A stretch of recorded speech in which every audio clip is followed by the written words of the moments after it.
Welcome to our CFP Exam Prep Podcast. Today we're diving deep into a critical topic that frequently appears on the exam. Conflicts of interest, their disclosure, and management are fundamental concepts that every financial planner must master. Let's break down what constitutes a conflict of interest. A conflict of interest occurs when a financial planner's personal, professional, or financial interests compete with or compromise their ability to act in the client's best interest. Think of it as wearing two hats that pull you in different directions.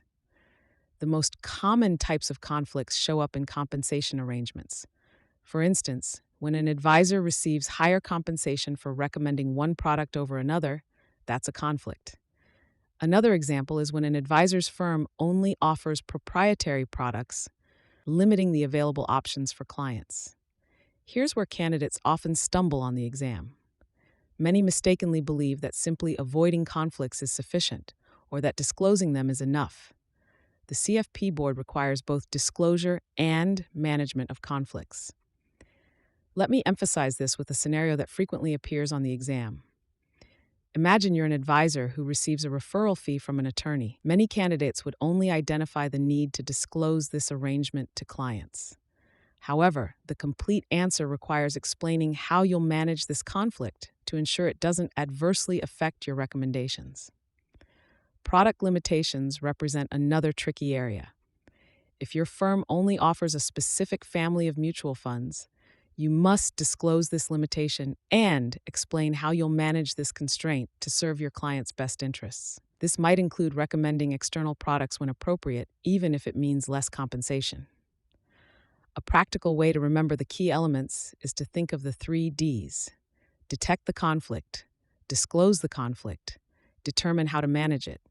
The exam often presents scenarios where candidates must identify all 3 components. Speaking of exam questions, watch out for these common pitfalls. Don't select answers that only address disclosure without management steps. Avoid choices that suggest conflicts can be completely eliminated.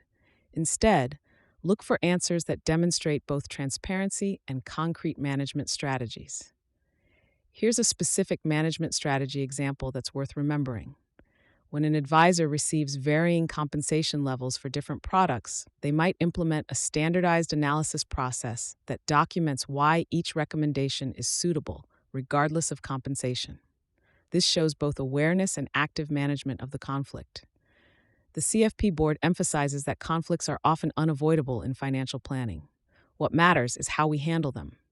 Remember, disclosure isn't just a one-time event. It should be clear, specific, and ongoing as circumstances change. Let's wrap up with a key distinction. Material conflicts must be disclosed in writing, while verbal disclosure might be sufficient for less significant conflicts. However, the exam often tests whether candidates recognize that written disclosure is the safest approach in most situations. When you encounter questions about conflicts of interest on the exam, always think beyond mere identification. Consider the full spectrum of professional responsibilities. Are you identifying the conflict? Are you disclosing it properly? And most importantly, are you implementing specific procedures to manage it effectively? This comprehensive approach aligns with the CFP board's expectations and will help you navigate these questions successfully. Keep these concepts in mind as you prepare, and remember that managing conflicts of interest isn't just about passing the exam. It's about developing the professional integrity that will serve you throughout your career as a financial planner.